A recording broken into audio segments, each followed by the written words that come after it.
రైతులు లాభదాయక మార్గాలను అనుసరించాలని వ్యవసాయ శాఖ మంత్రి తుమ్మల నాగేశ్వరరావు కోరారు. ఆయిల్ ఫామ్ సాగుతో పాటు నిరంతరం లాభాలనిచ్చే ఒక్కల సాగుపై దృష్టి సారించాలని సూచించారు. ఆయిల్ ఫామ్ సాగులో రాష్ట్రానికి ఆదర్శంగా ఉండేలా హుస్నాబాద్ ఉండాలన్నారు. మంత్రి తుమ్మల నాగేశ్వరరావు మాట్లాడుతూ రాష్ట్రంలో ఖమ్మం తర్వాత అత్యధిక ఆయిల్ ఫామ్ సాగు సిద్దిపేట జిల్లాలో జరుగుతుందన్నారు.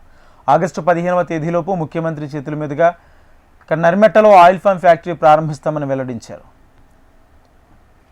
మొత్తానికి ప్రభాకర్ గారి నియోజకవర్గం గుండెకాయ అంటే సెంటర్ లో ఉంటది.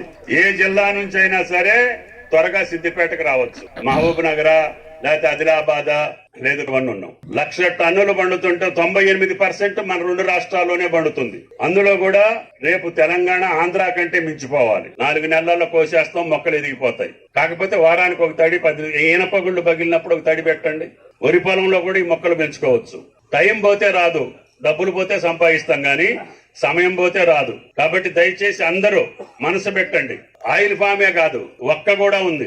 ఒక్క కూడా దీనికంటే డబ్బులు వస్తున్నాయి. డబ్బులు దీనికంటే ఇంకా సౌఖ్యంగా ఉంది ఆ వ్యవసాయం. ఇదైతే కొట్టి అమ్మటే పంపించాలి ఫ్యాక్టరీకి. అది అసలు అక్కడ పడేస్తే కూడా నెలకు 2 నెలలకు 6 నెలలకు కూడా అమ్ముకోవచ్చు.